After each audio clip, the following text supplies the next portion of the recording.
It is Thursday here on the Locked On Network, and that means we are getting you primed for the Dolphins' Week 14 matchup against the Tennessee Titans with a crossover with Tyler Rowland of Locked On Titans. Let's get it. You are Locked On Dolphins, your daily Miami Dolphins podcast, part of the Locked On Podcast Network, your team every day.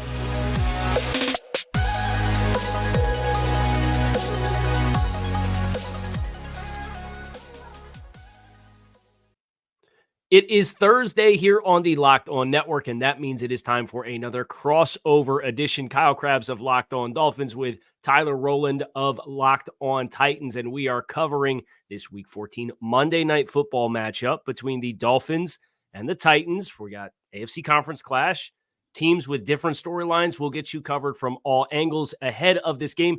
This crossover Thursday episode is brought to you by PrizePicks, the easiest and most exciting way to play daily fantasy sports. Go to prizepicks.com/LockedOnNFL and use code LockedOnNFL in all lowercase for a first deposit match of up to $100. Tyler, it's good to see you. I think we last did this in 2021, and that was not a very happy ending for me. Right. Just a few hard feelings from that game. It's not a big deal, but it's good to see you. How you doing? Kyle Krabs' revenge game. Right, along with the Ryan Tannehill storyline that we didn't get this year. We have to have some kind of revenge game element here, so that I'm happy to step up to the plate. Absolutely. Great job there. We needed that from you, and I have to say, I don't mean to be too pessimistic from the Titans angle, but I think you may very well get that revenge. It seems like a good spot for it.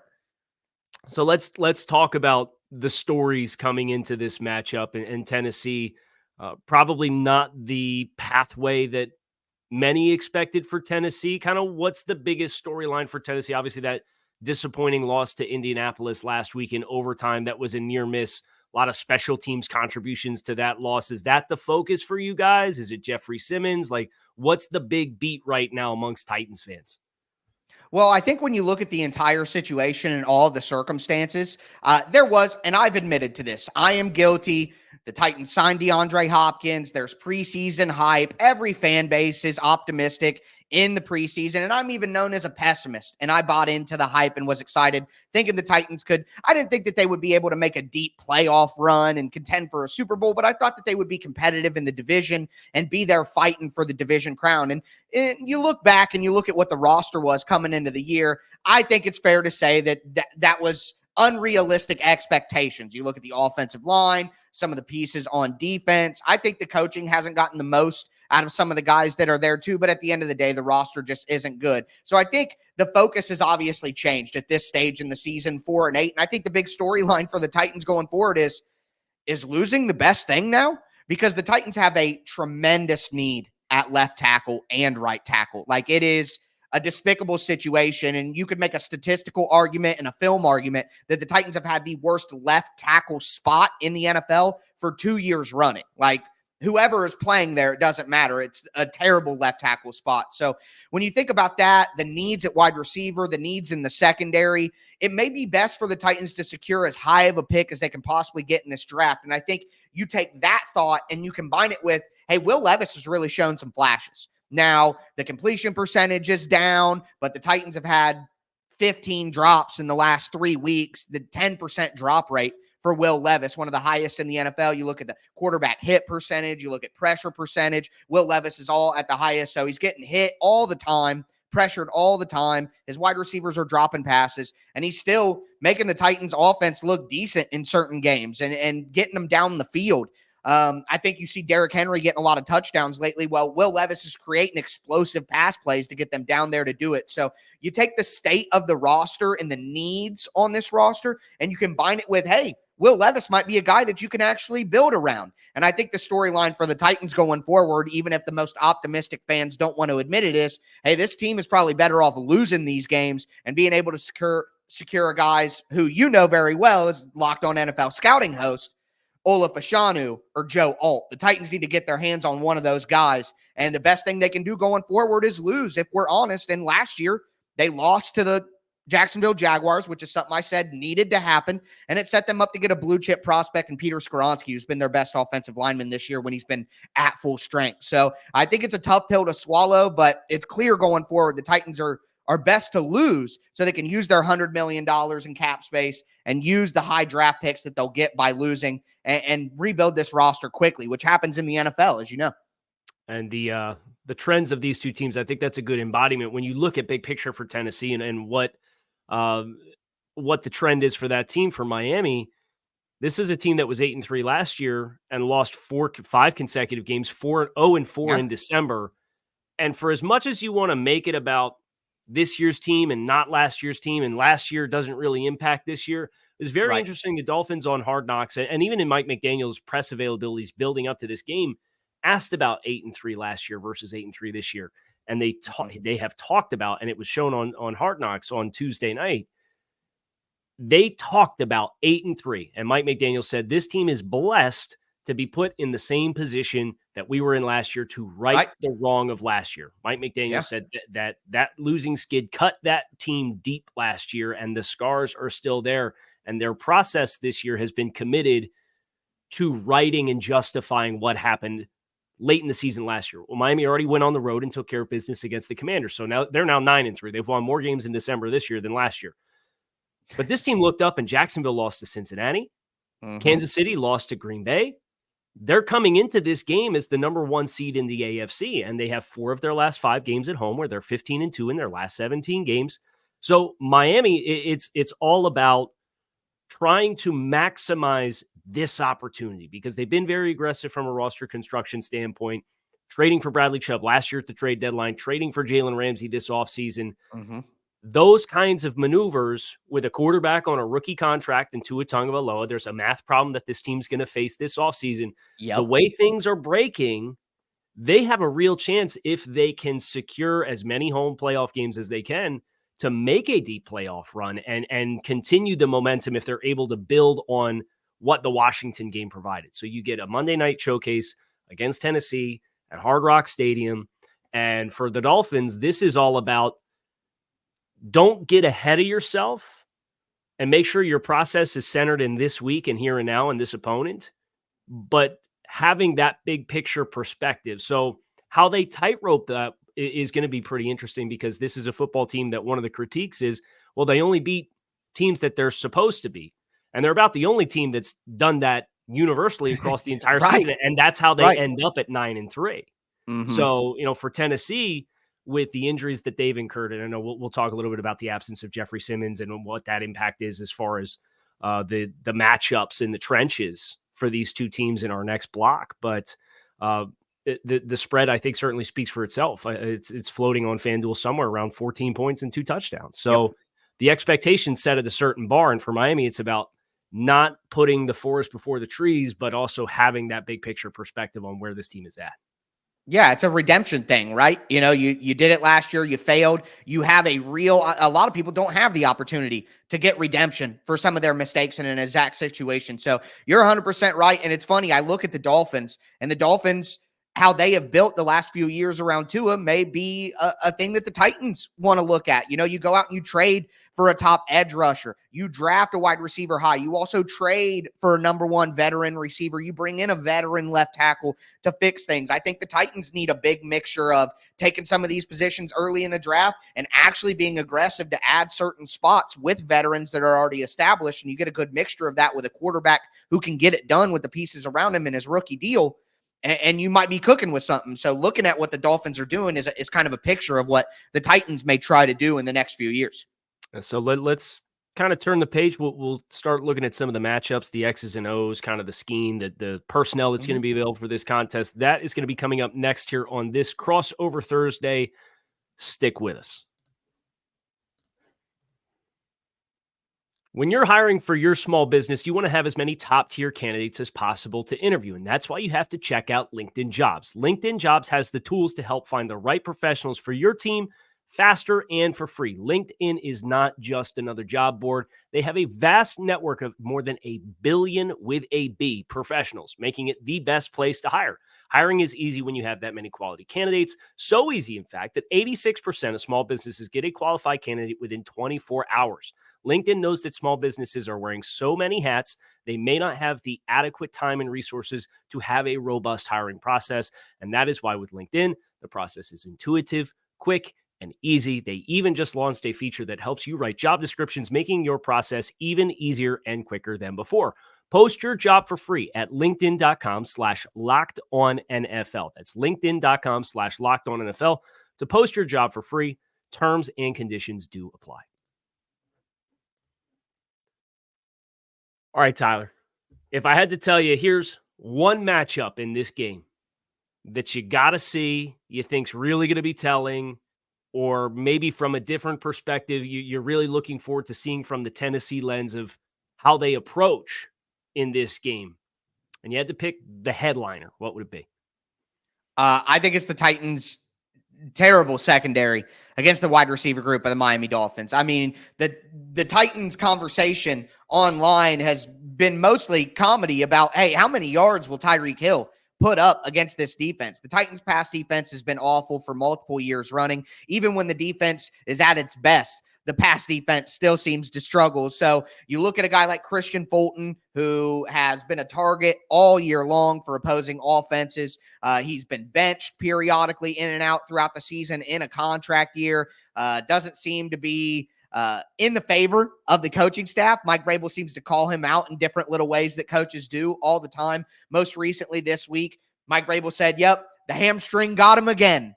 And Mike Vrabel's called him a repeat offender for the hamstring. He's really hammered Christian Fulton for the hamstring soft tissue injuries. It's pretty clear that he blames Fulton in his preparation for those injuries, and that's the way he talks about it. So Fulton may be out, and he's been bad when he's been in. You look at the other side, Sean Murphy-Bunting has had good moments at cornerback, but to me, he's a cover 2 cornerback. He can play that flat. Maybe you play a little cover 4 and keep him close to the sideline, but he's not a guy who can play in man coverage. He's not a guy who I want covering deep third, going backwards and vertical routes against wide receivers outside. And then the safety position, since the Titans traded Kevin Byard, you have Amani Hooker, who's a good starter in the NFL at safety. But the Titans have been rotating Kayvon Wallace and Elijah Molden and Terrell Edmonds at the other safety spot. And there's just nobody there who's really a real starter in the NFL. The Titans are a heavy cover 4 team. They run a ton of quarters. And Kyle, they run that match quarters where if there's an in-breaking route, the safety will come down and the corner will stay with the vertical.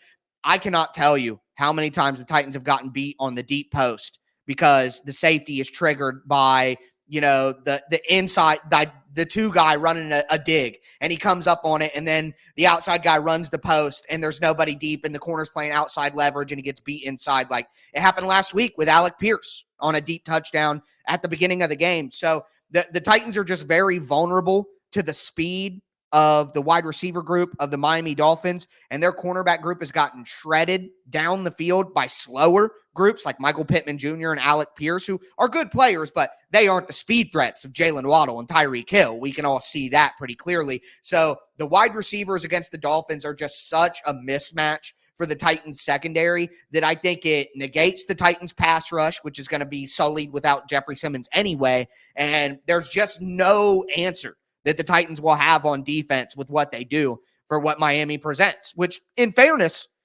there aren't a lot of teams out there that have had answers for what Miami presents on offense. But with the Titans' reliance on cover 4 and their lack of reliance on cover 2 man, which I think could maybe help you here, I just think schematically it's a disadvantage and it's a talent disadvantage. So that matchup right there, the receivers against the secondary, kind of decides whether the Titans will keep it competitive or not in this game, and whether it's entertaining or not, I guess I should say.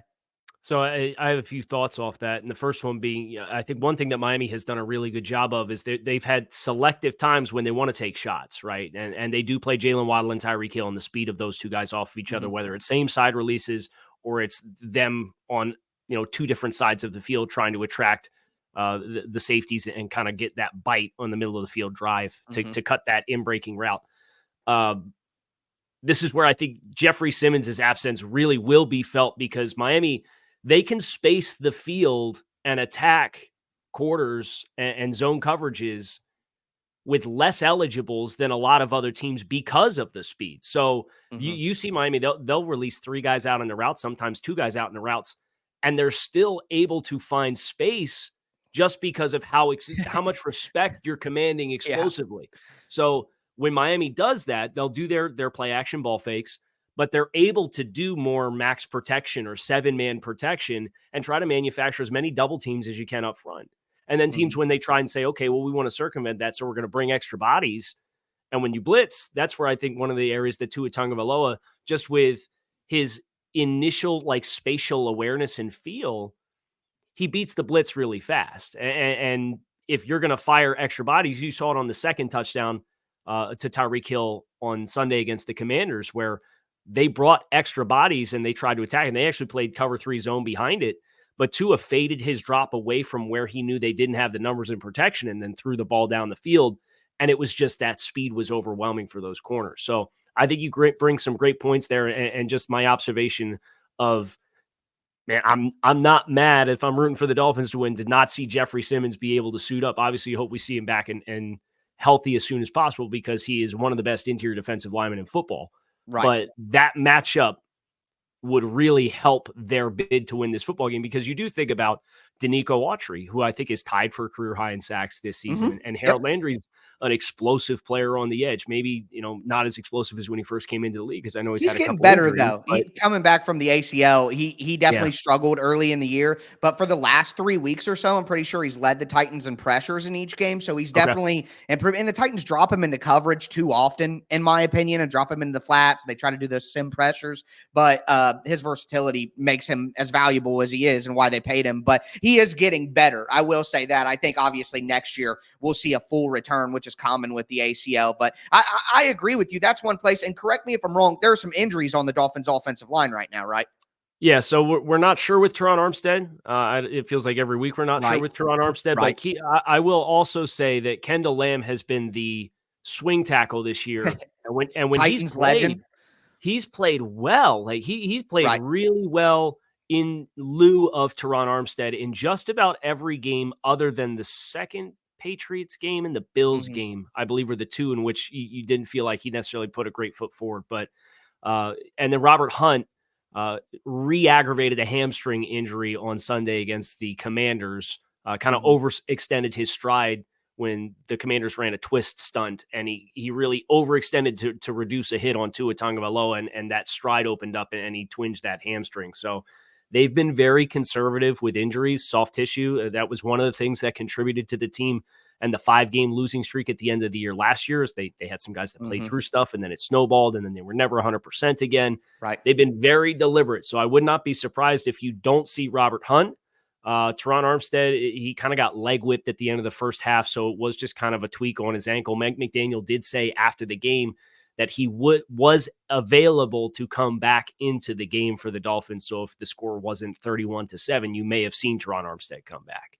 And that would have been the game breaker for the Titans.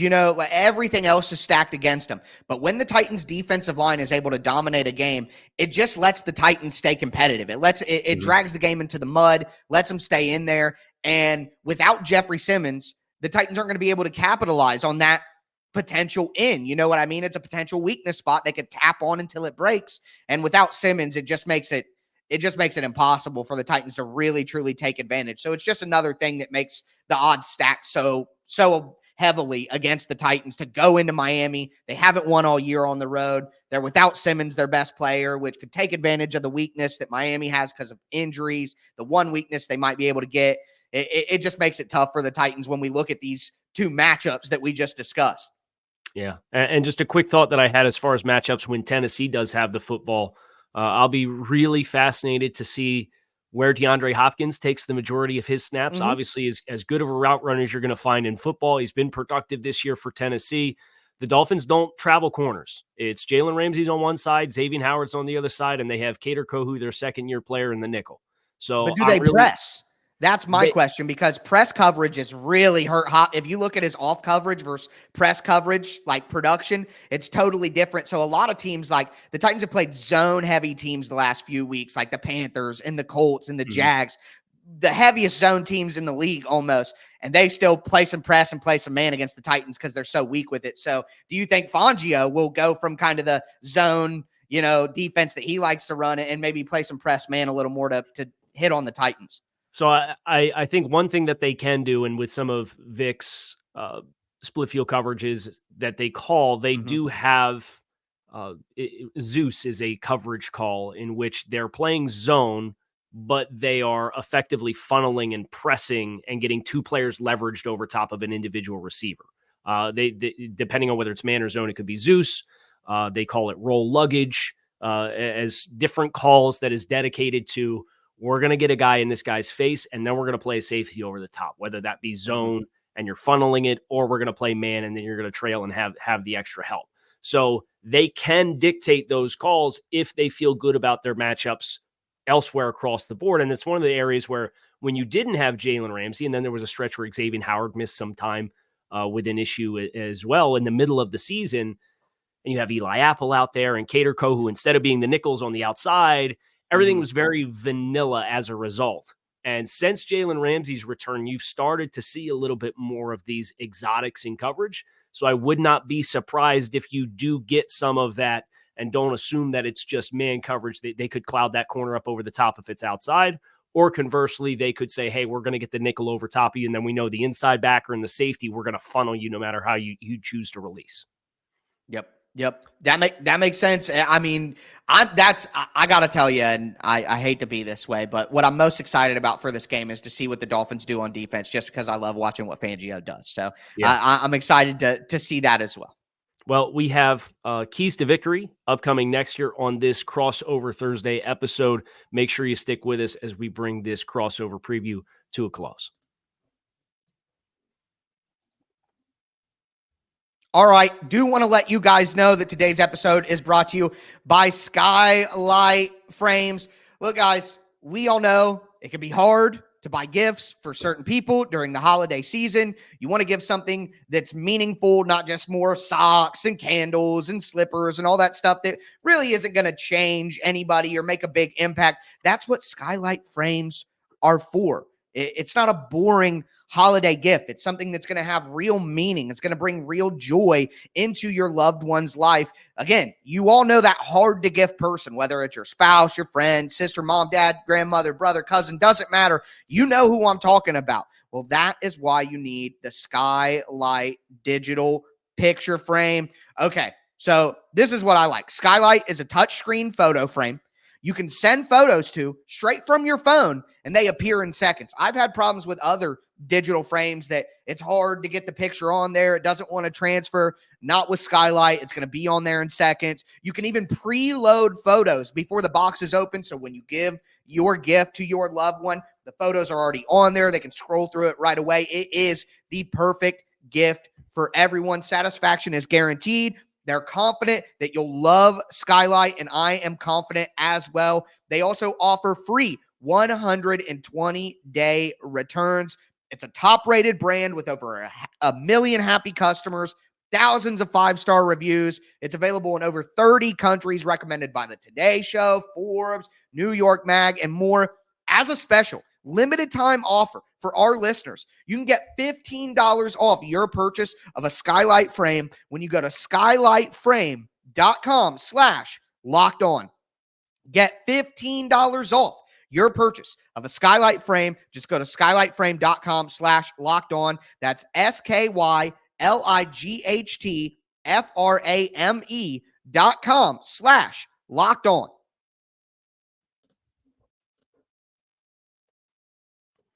So keys to victory in this matchup. This is Monday night. You got two, for whatever reason, we want to run two Monday night football games in tandem. So I don't know. I don't get it either. Just selling money to ESPN. A buddy asked me about this the other day, like, why do they do this? And to me, it's just, hey, ESPN, if you pay a little more on the TV deal, we'll give you an extra Monday night game late in the season. Like, that's the only theory that I have, follow the money. So hopefully we have an entertaining game on our hands. I certainly would love to have a game that we want to watch, and it's a healthy game. But Tyler, keys to victory for Tennessee. What do you think's one thing that they're going to have to do, whether they've done it all season or not, specifically against this Dolphins team, that you think will be really telling as far as what the final score looks like? Well, Kyle, I was going to say pray, but I used that as my key to victory against the Jaguars a couple weeks ago. So I can't go back to that same well, can't sit at the same pupil again. So I will say the obvious answer football-wise, and it's turnovers. I mean, turnovers are the great equalizer. If you get a bad football team against a good football team, if the good football team doesn't come out prepared, maybe they're looking ahead. This is an easy win for the Dolphins in their mind. Just classic philosophical stuff with the game and sports. So if the Dolphins come out, maybe they're not on it. Maybe the coaches didn't work as hard this week because they think the opponent's easier. The Titans come out, they play a physical brand of football, hit them in the mouth, get a couple of turnovers, cause a couple of fumbles because Tyreek Hill sometimes just, goes too fast and can drop the ball. He does things like that from time to time. If the Titans get lucky and force a couple turnovers, give the offense a couple of possessions inside the Dolphins' 40-yard line, the strike zone, as I like to call it, where Will Levis can maybe throw some deep balls to the end zone. I think turnovers on defense to give the defense a break and some wins against this offense, but also give the offense easier opportunities. That'll be the number one key to victory in this one. But on the other side, the Titans need to hit some trick plays. The Titans offense isn't good enough for down-to-down efficiency. That's just not what they're going to do. The Titans need to hit some big plays. They need to hit a trick play a couple of times. They need Will Levis to just throw some bombs and it work out a couple of times. Hit some of these play action passes for 40 yards. The Titans need to trick the Dolphins and hope that they trick them right. That's what it comes down to, whether it be the double reverse flea flicker that they tried to run last week, whether it be these exotic plays with Tajay Spears in motion and Derrick Henry taking the snap and all these different things the Titans have tried to do to win against teams that are better than them. I go up backfield deception. That's what the Titans' whole offense is built on, backfield deception. That's what they want to do. And the only way that they're going to be able to compete with Miami is to hit is really open up the playbook, try as many trick plays as you can, and hope that your defense gets turnovers to give you opportunities to score when you hit on those plays. Yeah, so I agree with you with turnovers 100%. It's been a big storyline for Miami all season long. This past game was just their second game all year where they didn't have a turnover. So they have struggled at times with ball security. So I know, I believe Tennessee only has 3 interceptions on the season coming into this game. They have not. I told you the secondary is really a mess. They don't play a lot of coverages that give them opportunities to get interceptions, and just the defense as a whole has not been good enough to really turn things around on offenses enough for how bad the offense is. And the other thing I would point to for Miami defensively is they'll be without Jerome Baker, one of their key linebackers, green dot defender. So how they bridge that gap, Duke Riley stepped in against Washington and played well, but Washington was able to get a couple chunk runs in the running game, including a few before that game got out of hand. And it wasn't like they were keying off against light box counts because Miami was expecting them to just pass the football. So do they go a little bit more with their base personnel, knowing that Tennessee with Derrick Henry and Tajay Spears and their ability to create plays in the running game?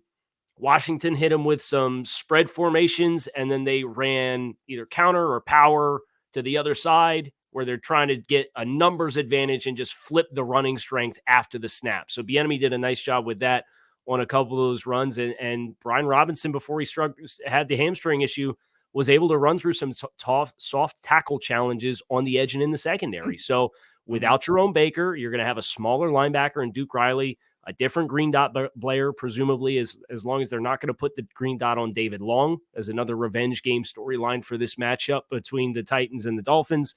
And if you get them on the edge, you're going to have to come ready to tackle. And Jalen Ramsey's been a breath of fresh air in that capacity. But Xavier Howard and if Javon Holland's not going to dress and it's going to be Brandon Jones again, he missed several tackles against Washington. That's the big thing. And I'd also look to your pass rush. Sam Howell, the explosives that Washington got was Sam Howell creating and getting off his spot and then throwing the ball down the field. So tackling, whether it's your pass rush or whether it is your in the box / on the edge support, how do you fit the run in this matchup? I think will be really telling for the Dolphins as well. And Kyle, I don't want to put you on the spot here, but just one more question.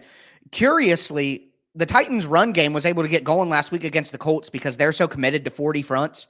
They would not put 5 guys on the line of scrimmage to save their life. And the Titans were literally just like, okay, we're going to put as many guys on the line of scrimmage as we can, and we're going to double team you to get as much movement as we can. Yep. And the Titans were putting their tight ends in the backfield as wing backs so that they could go up the interior gaps and get to the linebackers so that the double teams could stick on a little bit longer. So I'm just curious, do you think that we'll see a lot of 50 fronts from the Dolphins? Do you think that they'll go with 4-man fronts? So I think they And will 50 match. fronts or 5-man front. Sorry, not Yep. everybody is, not to be like, oh, you don't know what it is, but just to make sure 50 front, I mean 5 guys on the line of scrimmage, 40 front, I mean 4 guys. Yeah, so they do run their bare fronts if you go usually with 12 personnel. So if you come out with 2 tight ends on the field, they're going to put Which they will a Raekwon lot. Davis in and take the nickel off the field. So they'll Mm-hmm. go Raekwon Davis on the nose, Zach Sealer, Christian Wilkins as your B-gap defenders, and then they'll have Bradley Chubb and what was Jalen Phillips, but now Andrew Van Ginkel or Emmanuel Agba, who's a little bit more of a heavy-handed type player. Yeah, power player. Has a little bit more mass. Van Ginkel's a little bit more of a speedy guy who's around 250, so he's a smaller player. So they'll match personnel in that capacity. They're not afraid to come out in their base fronts, but they usually end up deferring to the nickel front. Now, I wouldn't be surprised if they start with the 4-man fronts to start and say, hey, we want to see if we could stop the run with the 4 down and then really have the coverage shells that we want on the back end and not have to ask one of our linebackers to drop into coverage. So wouldn't be surprised if they go that route early. And then if Tennessee gets some momentum, if you start to see more number 98 in the middle, which would be Raekwon Davis. Yep. That'll be an interesting little thing. Yeah. Is going to do it for this crossover Thursday of Locked On Dolphins, Locked On Titans. Make sure you checked out Locked On Titans with Tyler, Locked On Dolphins with yours truly. Before the game, we obviously have the Monday shows before the game on Monday night. And then after the game, we will have all of the coverage that you need as well. We appreciate you guys for checking out the Locked On Network. Make sure you check out all of your favorite teams. It is your team every day. We don't just say it. We live it here on this network, and we have outstanding hosts across the network for not just football, but every sport. So you can find us on YouTube, wherever you listen to your favorite podcast. Enjoy the weekend of football ahead. Enjoy the wait until Dolphins Titans on Monday Night Football. And here is to a healthy and safe game. Tyler, thanks for joining me. Absolutely, Kyle.